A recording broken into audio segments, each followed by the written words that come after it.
What's up, everybody? Welcome to Going Through It. I'm Kenichi. So I want to start this episode off by being completely transparent, because you guys know I like to keep it real. So our guest, I actually interviewed her before, but my SD card corrupted and I lost all the files. I freaked out a little bit, but she's so gracious. She agreed to come back on and go through it with us again. Yes. She is fabulous. She is you. the host of her own podcast, Vibing and Valentino, certified trainer, writer for bitches, right? And social media influencer, Nicole Nam. Hi, how are you, girl? I'm happy to be back. Well, just thank you, girl, for understanding. Of course. No, I get it. When it's like one of these things that you like don't have control over, technology and stuff like that, I get it. Yeah. So if it's one thing I learned from our first interview is that we can talk. We can talk for hours. We really can. Yeah, so let's just jump right into it. Okay. Let's start off with interracial dating. Okay. So I'm Black, I'm married to a white guy, and you date outside your race as well. So what's that like? So I only date Black men. Okay. Which is... everybody around me knows that about me. It's like an unspoken thing. My family, my closest friends. What is it like for me personally? It's just that's all I know. Like, But how did it happen? You're Thai. Yeah. We didn't even mention that. Well, let's take a pause. Let's go back. Tell us a little bit about yourself. Okay, so I was born and raised in Bangkok, Thailand, for 18 years. So up until I graduated high school. And I moved out to Virginia for my bachelor's. So I was in Fairfax, Virginia, which is like 20 minutes from D.C. And so I got my bachelor's out there and then moved out to L.A. to get my master's degree in kinesiology, which is exercise science. Sounds pretty cool and fancy. So kinesiology, I know, right? It's like I have my master's, but it's like, you know, like all about like fitness and nutrition and stuff, which is nice. And I love like how deeply we dive into like the functionings of the human body. We look at our physical adaptations and our neural adaptations to resistance training and working out and repeated, you know, consistent force on our bodies from like cellular levels. Like it's not like it's not like, you know, regular personal trainer stuff, which is nice that I get to learn all about that. And then that's kind of where I took my passion from, you know, studies and science and apply it to my own work. And you know, I have like a fitness ebook. It just launched a few weeks ago. Go ahead and plug it, girl. It's called Vibing Strong. It's an 8-week plan. Okay. I have to check it out. Yeah, I'll send it to you. Don't even worry about it. I'll just send it to you. Yeah, so it's for sale on my website, but it's kind of like a incorporation of all of my knowledge on the topic into an 8-week plan. And it's... And now I'm just here. I'm content creating, and I feel like looking fabulous on the gram. Okay, making me want to just put every donut down, every cake down. Yeah, Instagram is a monster. I think the influencing or Instagram world it's a double-edged sword. You know, sometimes it's just like, damn, like it's hard to keep up with yourself, and it becomes a different thing when you're competing with likes on your past posts. You know what I mean? So I always struggle with that. Yeah, I recently just started a new Instagram that only has like 100 followers, and I'm the happiest I've been. Yeah, like I cut all the toxic people off from like high school and stuff. I'm like, listen, just a small amount of people, and then you know, I'll branch out from there. And then you feel the need to always be like engaging or always trying to like show people certain aspects of your life so you're relatable. It's almost like you're putting on a show. Constantly. Yeah, and it's just like I there are times where I just want to not be on there, and I don't want to and I don't want to have to post Monday, Wednesday, Friday, or I just want to just relax. But it's like when that becomes the main source of where traffic to your website or traffic to your podcast is driven to, you need that in your life. It's kind of hard when your brand is you. Yeah, it is. And it's hard when it's like everything is generated from Instagram, which is like, inherently like you're grateful for it, but then it also fucks up your mind sometimes. You know what I mean? So it's Girl, just like, that's a whole other episode. Just dealing with social media in general. All right. Like, so how does a girl from Thailand end up with a black guy? So walk me through this process. Okay, so I went to an American-based school. An American, you know, all my teachers were American, and it's like, Really? the students were like expat kids. So it's like, so sons and daughters of, you know, companies like Chevron or like ambassadors all went to my school. So my school was it was actually kindergarten to all the way up until graduating high school. So you're in one place your whole life. And I didn't get in until first grade. Okay. But for first grade until the end of 12th grade is a lot, you know, to be around like the same people. And definitely. There was not a lot of black guys in Thailand. There's not a lot of black guys in Thailand, period. Yeah, I've been there. Yeah. No. They're like, picture please. I'm like, I'm not a celeb. I'm just black. Yeah. One of my very best friends, he's like my gay best friend. Okay. Flew out this summer to see me for 4 days to just hang out and see Thailand. And like we did all the touristy things. But as soon as he landed, people were like, "Are you a rapper? Are you a producer?" Yeah. He was like, "No, honey, no, not." Yeah. He was like, "Nicole, somebody just asked me if I was a rapper again." I was like, "I know, I'm sorry."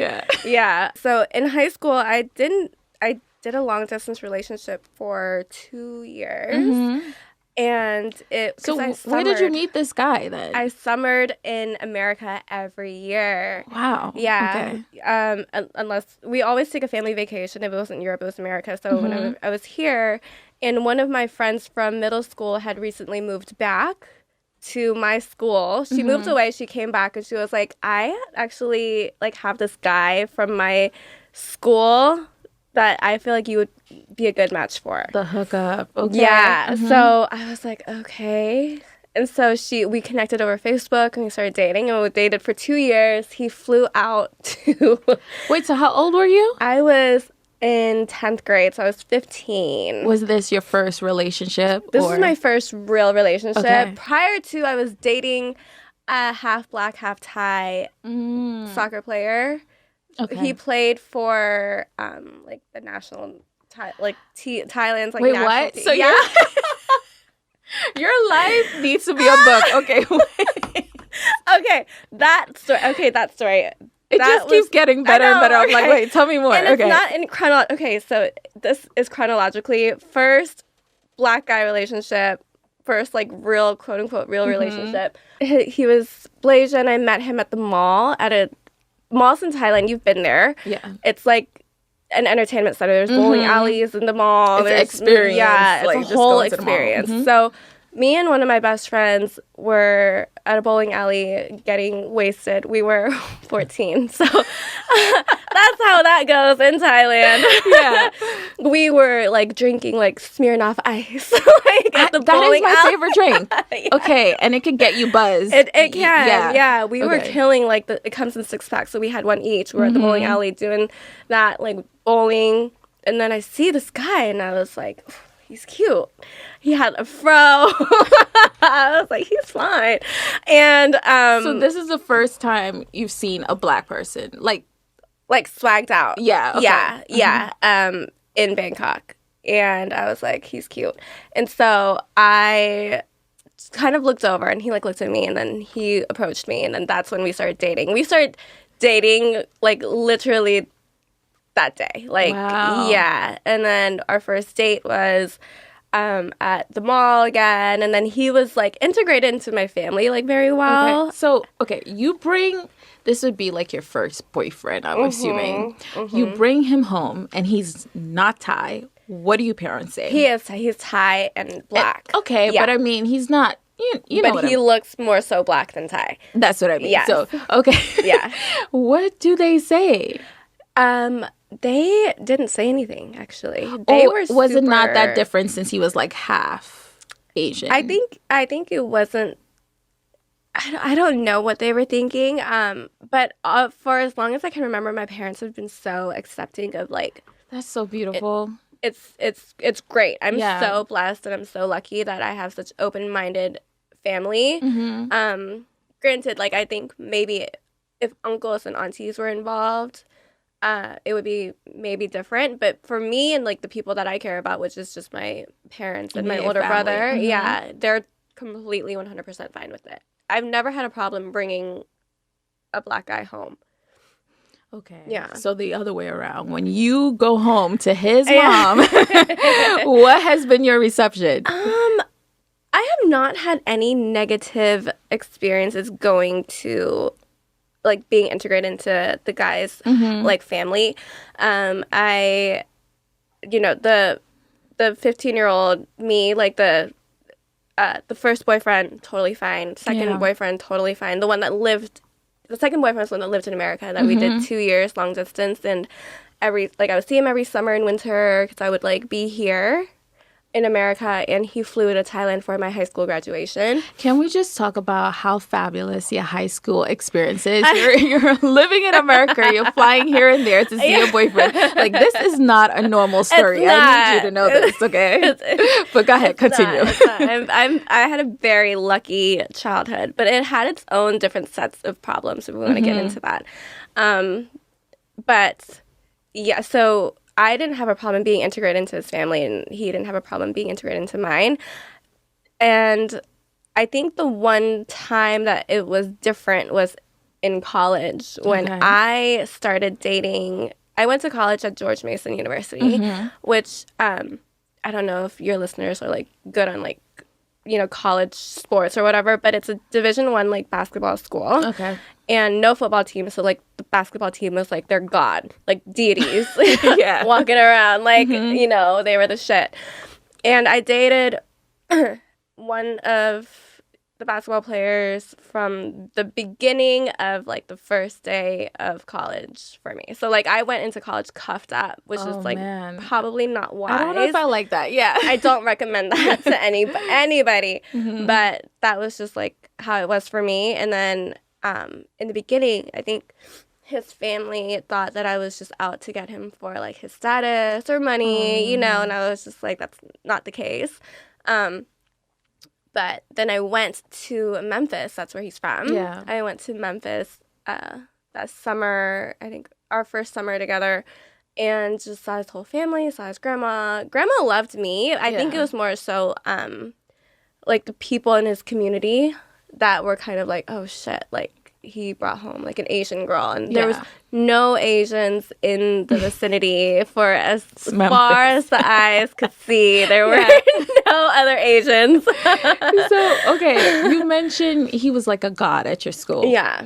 What was the demographic of your school before I even ask anything else? I think largely white. We were in Fairfax, Virginia, which is Northern Virginia. I think it was mostly white. Yeah, like, because I was gonna ask, like, how did the Black woman of your school feel? Because sometimes there's a little bit. I don't know if they had. If there was an issue about me, it was never taken up to me. Okay, but I do feel like. I do feel the resentment sometimes from people that are, like, so far removed from our circle of friends or whatever that they're like, why would he? Of course, like, they level up and like date, go outside. Yeah. I couldn't comment on, like, why that happens. It's a whole long story. Me personally, I never care. It's whoever makes you happy. If I'm not with you anyway, I really don't care who you're dating. And it's the same with me. There've actually been Black men who have chastised me for marrying someone white.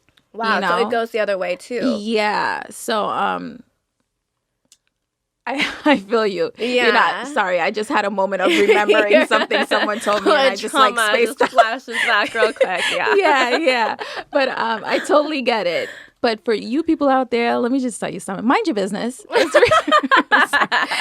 get it. It's a lot of history. It's a lot of everything. But just in this day and age, just mind your business. Okay. That's all. Yeah. I never got. I think if I was Caucasian, though. It would be different. Yeah. I think that because I'm also like, okay, like he went from us to like another minority group. It's like a little bit better. Yeah. That is I know. true. I feel like you probably get the brunt of it, right? Oh, girl. Yeah.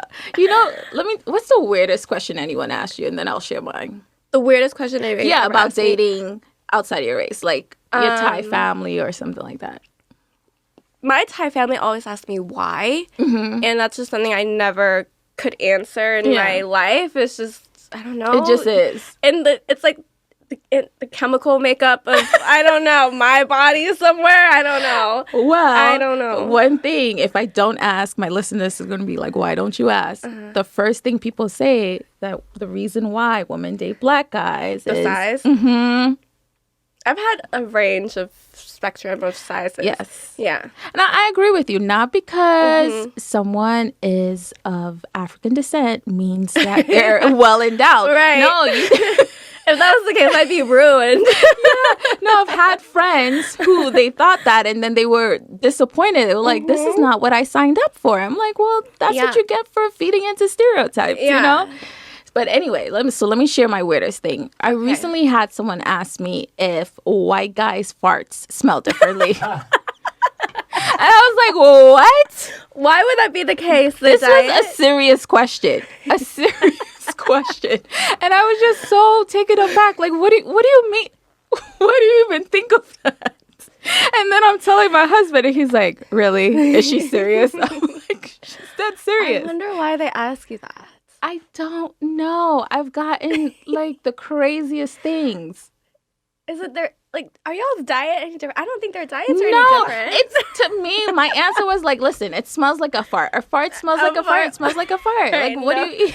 On like a 1 to 10 range, I hopefully will not be around enough farts to know what is a 10 and what is a 1. Like, yeah, but I'm just like, that's like asking me if they have different colored blood. They're human. Hello. Like, what do you... Oh, gosh. Yeah, so it's things like that I deal with. I've never had anything that crazy. I think I've had a lot of questions about, like, how black women treat their girlfriends that are different. I don't know if I have enough experience with other races to, like, even compare. Yeah. I have been, once again, treated on all spectrums. Like, a lot of, I mean, to me personally, but I think the factor goes beyond just race, but there's a lot of infidelity issues that does arise in the majority of my relationships or situations. Boy. Yeah, it's just always been a factor, but I think that 2020, Nicole is gonna find a good, faithful man. Okay, let's speak that into existence now. Let's, you guys, let's do it. But I think that factor goes beyond race. I think that goes into kind of the jobs that they have or their group of friends, because, you know, every guy is so influenced by his boys that, there's a reason why when birds of a feather flock together. And then there's the pressure to fit in. They might not even want to do certain things, but they go out with the boys, especially if they're the ones with the money. Yeah. You know, and the boys can't get in certain places without them. It's like more of a pressure to just go out. Right. Exactly. And it's like they, I think they feel that in their industry it's just harder to maybe commit to one person because there's a lot of, you know, people that try to date them for the come up or things like that. So, do you believe in monogamy? Like, do you think it's actually possible these days? I will say that I couldn't name a couple that has been successful, so successfully monogamous the whole time they're of their relationship. But I will say that a lot of couples will overcome problems with monogamy. Yeah, I've been on honestly all sides of that story. Like, I've been the side, I've been the cheater, I've been the cheated on, I've been everything. You've been the side? I've been the side. Okay, so how? I think I've been the side girl one time unknowingly, and then I freaked out. But you knew. I've been both unknowingly and knowingly, yeah. Which makes me seem like the villain in a lot of the stories. Yeah. Yeah. But I was coming from a place where I had a lot of work that I need to do within myself. I was coming from a very damaged place, and I was projecting that out in a very damaging way. Yeah. So this is what I mean by we can talk forever. We're like just, going around. Yeah. So one more thing. In terms of having kids, right? So you're going to have, America's going to consider them Black kids. How are you going to deal with that? With everything that's going on right now? I think that it's very jarring in today's political climate to even think about conceiving a minority child, a minority classified child into this environment. And I feel like that's a conversation that I would want to have with my kid very early on, to just prepare them prepare them for the world. But I will say that hopefully, I know I personally will provide a very strong foundation for them to come to if there's ever anything that they need help with. And I hope that their dad and my husband would be the same way. And I feel like that's a conversation that I would want the father of my kid to have with them. To sit down, yeah. And how are you going to deal with, because a lot of mixed kids, I've been researching this a lot lately because I'm just thinking about my future kids. They have problems fitting in. They feel like they don't belong, like they're into not any certain category. Yeah. Well, I would say that they have the best of both worlds. If you think about it, biologically, the strong survive, and for them to have a mix of two gene pools or whatever, I would say that that's beneficial to survival. You know what I mean? But if they feel like they don't belong in a certain category, I would say that doesn't matter. At the end of the day, that really doesn't matter. Honestly, in this day and age, there are enough mixed children. It's they're probably their own category. Yeah. That's what I'm going to tell them. Blaze your own trail. Yeah, that's what I'm going to say. Start your own group. Yeah. Make people want to join you, Right. And that's kind of a weird way to think about it, but because we all want to fit in and belong in some sense, but I don't want them to feel like they have to choose. Right. I think when I was watching a lot of YouTubers who were speaking about it, they just felt like they had to choose one side. Yeah. You're both. You don't, and for me, they're going to be Trinidadian, so that's the Caribbean culture. It's just going to be too much. So just be who you are, which is a mix of all of it. Right. And I'll try to let them love themselves for that. That's the best that I can do. Right. Who's to say you don't fit into either category? Maybe you fit into both categories. Yeah. You know what I mean? And you can it's just a different way of looking at it. Instead of saying you don't belong in either one, just say you belong to both. You have the right to both. Yeah. Exactly. Or you just belong to the world. Yeah. I'm hoping for a day where we're just human, you know? Okay, so you mentioned that you traveled a lot in high school. So let's talk about just growing up privileged a little bit.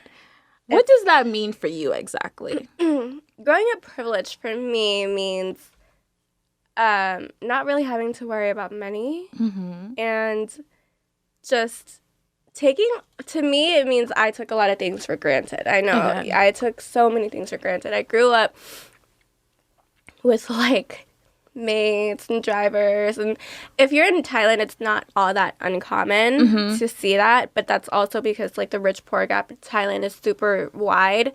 It's the 1% and then the 99%, and it's not a lot of in between. Yeah.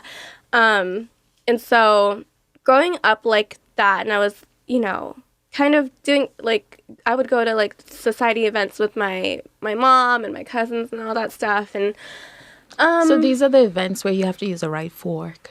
Yeah, or fashion shows and stuff like that. Ever since I was little, or openings, and I was just kind of used high to society stuff.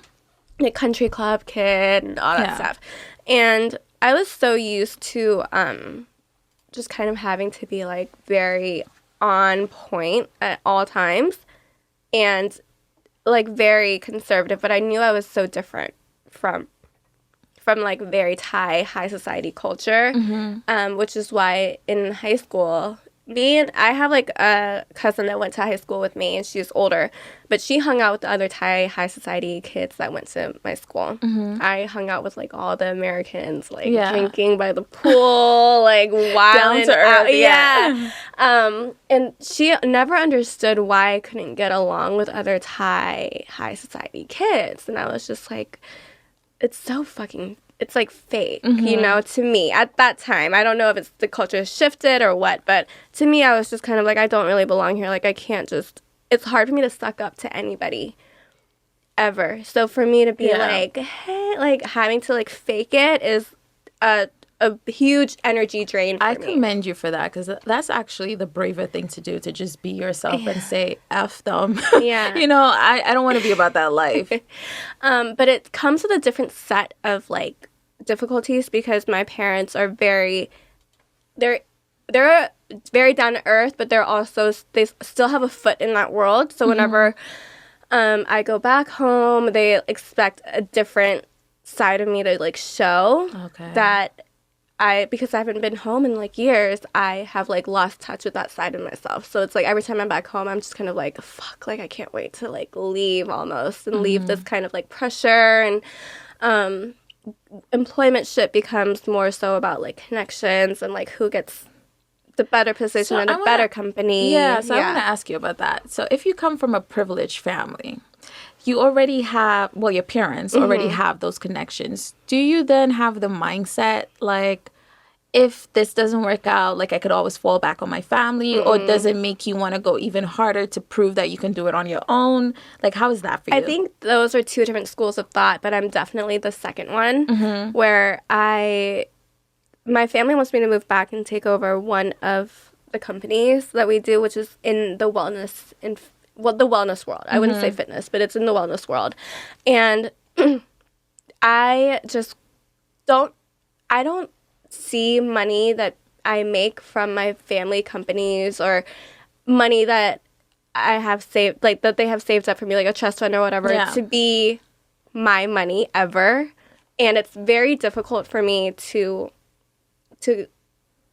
see it as that. Like, if I was to work for my dad and he would pay me every month, I would still be like, this is your money. Like, really? Yeah. Although like, you're working for it. Yeah. Like, it's just, I couldn't just take that money. I would have to take other people's money, which is why I had to start my own brand and do my own thing. And like, I remember in college, I wanted to work so bad and my dad wouldn't let me. Oh. He was like, no, it's just like focus on your studies. And when I was getting my master's, sorry, congested. When I was getting my master's and I was starting personal training at a gym, my dad was actually like, are you sure about this? Like, are you sure you want to work? Like, don't you just want to go to school and like chill? And I was like, no, like I need to find my own money, because I feel bad spending the money that is relying on them. Relying on family money. And then I started doing like bottle service at nightclubs and stuff, and just doing like parties and cocktail waitressing, just because I was like, I feel so much better when I can spend my own money rather than being like, I'm always gonna have like this and like dip into it. And with not only that, you get the actual experience. Yeah.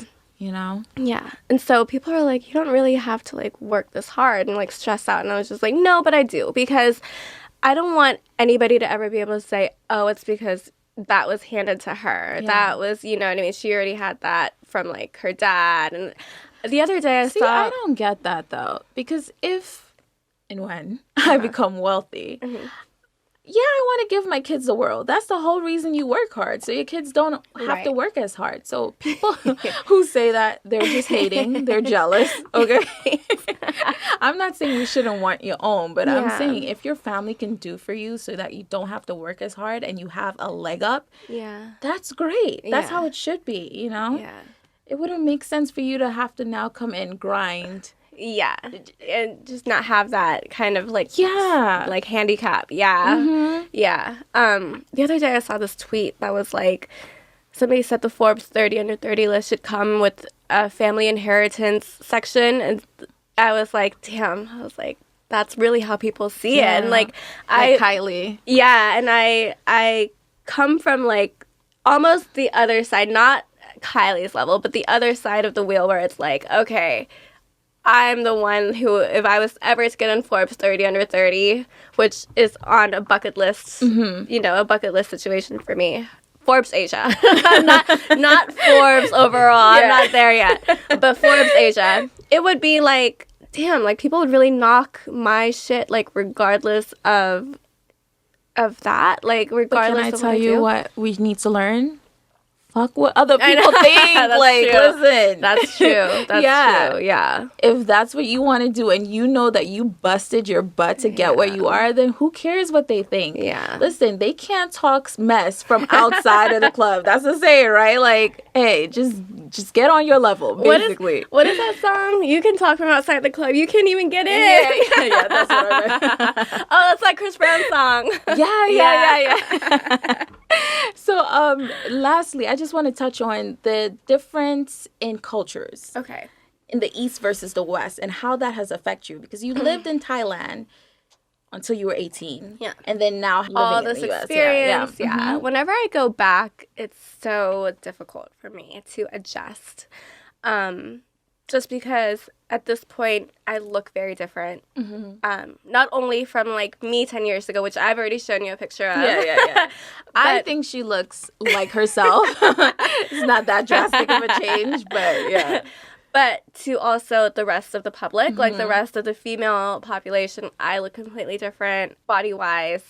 You're definitely more face-wise. curvaceous. Yeah. And because of that, and they don't see a lot of that in, I guess, the people there, everything I do and wear becomes overly sexualized to a point where I'm like, before I leave the house, I'm like, what is going to hide my body the best? Like, you have what? to overthink it, yeah, basically. because I don't want people around me to make me uncomfortable, or to make them feel uncomfortable. But also, if I'm like with my parents or my family, I don't want them to have to like deal with people staring all the time, which Talking. they do. Yeah. And they've expressed their concerns to me where it's like everybody just like stares, and I was like, I was like, I don't know why. Like, I've tried to like downplay everything as much as I could. Whenever I'm back home, I don't wear makeup at all. I don't wear anything like Fashion Nova. Like, none of that, girl. It'd be like jeans and a t-shirt every single day and a hoodie, or things like that. And it's still different way of how people look at you, and when you just look different. So the Asian standard basically is like stick thin. Fragile, yeah. Not a lot of curves. Yeah. I think the fitness trend is coming in very, very heavy in the Asian world, but it's still like many of the Asian population, they're not born with the curves, so it's like no matter how much they fucking lift and squat, it's not going to happen for them, you know? For me, I don't know what happened. I think it's just the amount of work that I've put into my body has been so much longer and harder than, I guess. Specify what you mean by work, because you know work means in the gym. Out, work means in the gym, not a lot of work under the knife. No. But work in the gym. Like, it's like I've already like surpassed the level that they're at to like change my body to like how it looks now, which is drastically different. And it's like the fitness knowledge, I think, over there is still very limited to like having them look kind of fragile and skinny. And also the trend of that is like, we love the Kim Kardashian bodies here, you know what I mean, in America. Like, over there, I don't think the trend has caught on, or that ideal has caught on. So whenever I'm back, it's almost like I'm bringing like their future. I think the trend will catch up, but I'm like their 2030 ideal body in 2019, 2018, and they're like. So at your core, because growing up, you're obviously you're living there, so you're buying into this ideal, their ideal beauty standards. So you're trying to be that. And then now you're here. But at your core, do you still battle with what you consider to be an ideal beauty? And do you get what I'm asking? Yeah. Okay. So when I was little, I was a fat child. I came out like 9 pounds. I was heavy all the way until like 8th grade.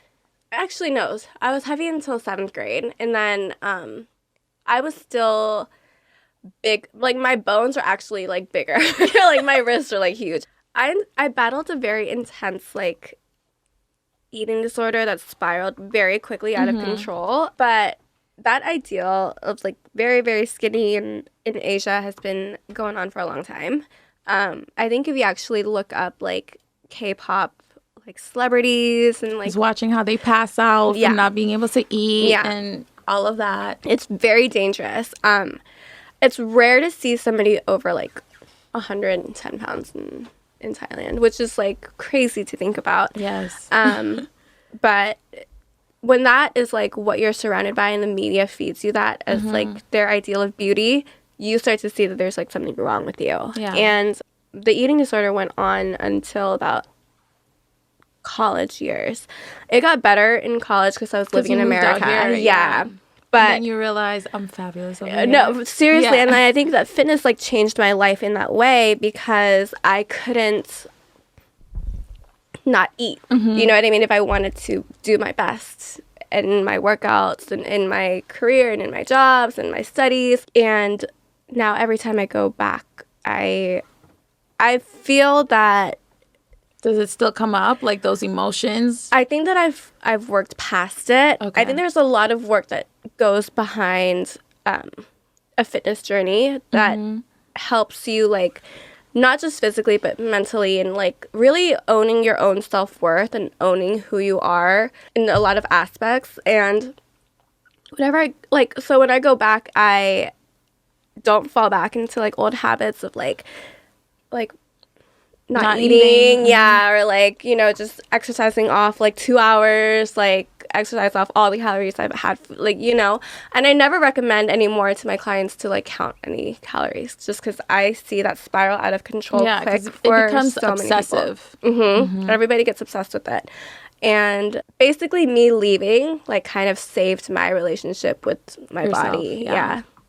So when you look in the mirror now, would you say, in terms of beauty ideals, it matches, like, you're happy? I'm happy with where I'm at. Yeah, just because I could never be, like, stick thin like that. And what's funny is, to talk about, you know, Asian media, whenever you see, like, a big girl in Thailand, they're always, like, the funny friend. I've never seen a big girl. You've never seen a big girl? They'll be like the ugly funny friend. That's, like, the stereotype in a lot of Asian media. And then, like, the main girl is, like, always, like, super skinny, pretty, which is not uncommon from Western media. I was just about to say the same thing here. Years ago. That's why, Jeff Rogan... Is that his name? Seth Rogen. Who lost all the weight? Yeah. And then he became, like, not funny anymore. Oh my God, I was just going to say, he thought if he lost the weight, he wouldn't be funny anymore. Yeah. So, you, like, live the stereotypes that people put on you. You do. It's, like, crazy. Yeah. I can just say that we just have to be happy for ourselves, because you can never make anyone, like, somebody's always going to have something to say, basically. Right. You're never going to have everybody's, like, ideal look or ideal face, ideal body. Just have your own. Yeah. Like, in Trinidad, they don't like you to be super, super thin. So I grew up and it was always like, yo, you're so dry up. Put on some weight. Eat some food. Oh, shit. You know, that's how they're brutal like that. And I would always feel like, oh my gosh, why can't I gain weight? So it became my goal to put on weight. And then once I started putting on weight, it's like, you're getting big on fat. Stop eating. You're greedy. And I was like, it's like, bro, what do you want from me? And it's the same people. So now it's just like, listen, you worry about you. I'll worry about me. Right. Okay? That's funny, because the first thing that, every time I go back home too, the first thing anybody says to you, whether or not they're even close to you or not, they comment on your weight. Why is that a thing? The first thing before like, how are you? It's like, hey, like, did you lose weight? Did you gain weight? Greeting. Like, what the fuck? Yeah. Like, bro, you look fat today too. Like, don't talk to me. But if you say that, it'll be like, I know. Rude, you know? Yeah. They're like, but they comment on your weight like it's nothing, and I'm like, I don't even know you like that. Yeah. You know, like, you wouldn't go, like, what? And everybody's like okay with that. I'm like, see, if I was to go home for good, I would champion that movement where it's like, stop fucking what are you doing? Like, rude? It's disgusting, actually. Yeah. So I just have a thing now where I'm just going to cuss everybody out. You know, because last time I went home, I actually took him with me, and I hadn't seen this lady in like 10 years. Mm-hmm. And she's like, oh, wow, you're not as big as you looked in the picture. I thought you were pregnant. Like, in front of him, too. Do you remember that? I was just like, what the hell? That is so rude. People are so rude. Yeah. And they expect you to laugh it off. Mind you, she's not skinny. She's right. Not, so right. It's like the nerve of you. Like, people got you're definitely aging, you know? And I don't know why everybody feels like they have the right or like I don't know. Why everyone feels like we care about their opinions. Yeah. Your opinion doesn't matter. Right to say something like that. I look in the mirror every day. I know exactly how I work. Mm-hmm. You know, thank you very much. And it's like, I can't remember a time that I've ever greeted anybody that way. No. Back home, like when I was living there until I was 18, I never saw somebody and started commenting on their weight off rip. Like, it makes me feel uncomfortable. Even if someone's like, do you think I gained weight? Like, if I'm really close to you. Yeah. And you ask, I'll be honest. But other than that, I'll be like, girl, you're fine. Because in my mind, they are fine. Yeah. But I never feel comfortable just saying, yeah, maybe you should drop a few pounds. Yeah, no, it's just never. Like, what? Never. And I'm a trainer. Like, I could never say that to anybody. It's horrible. Because I feel like people know when they gain or lose weight. Mm-hmm. Like, nobody's... Your clothes don't fit. Mm-hmm. They're not stupid. Like, they'll realize when they need the help. Yes. Yeah. Mm-hmm. Yep. I was just thinking, the world is just insane. Yeah. So anyway, before we go, tell us a little bit about your podcast. Okay, so my podcast is called Vibing Valentino. So it's a very girly podcast. She's pretty funny. Thanks. It's a lifestyle podcast. We talk about fitness, entrepreneurship, beauty, fashion. My guests are all females, and they are females that I love and respect, and they're inspiring. And I have everybody from influencers, YouTubers, makeup artists, and like hairstylists, reality TV stars go on there. It's pretty fun. I think you guys What would do you like think it. is the biggest takeaway someone can get from listening to your podcast? I think that I always try to make sure my episodes are either educational, inspirational, or just entertaining. Yeah. And if I hit all three, then I'm golden. But one of those things, I think it depends on the episode. I think there's an episode for every single mood. If you're going through a breakup, I do have episodes with a heartbreak coach and a matchmaker. If you're single and looking, I have solo episodes where I talk about my own personal like tips and tricks and travel tips, hair growth, secrets that I have for the ladies. And I have episodes with like my best friends where we just laugh and talk shit. So basically we can be a fly on the wall. Yeah. So if you like this podcast, you're definitely going to like her podcast because it's like the same kind of vibe. It is, yeah. So make sure you check it out. Tell them where they can find you. Buy your book. Okay. You guys can find me on Instagram. It's at I Love Nicole Nam. I tried to change it to just Nicole Nam, but I had an imposter profile take my handle, and I reported the profile already, but they wouldn't give me the username back. So maybe you need to work on getting verified. I know. But I'm also like, I'm not big enough to be verified. No. Like, I'm just... You can't... I've seen people with 4,000 followers be verified. That's you have way more. It's fucking me up because I'm like, girl, if you could get verified, do I want to be verified?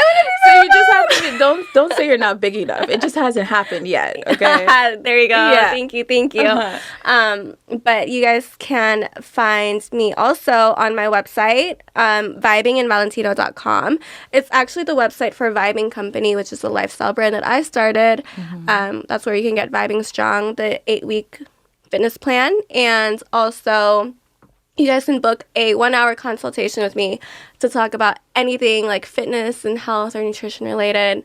Any questions you guys have for me in that Just take a look at her Instagram and you will understand why she'll be great at giving you advice. God. Okay.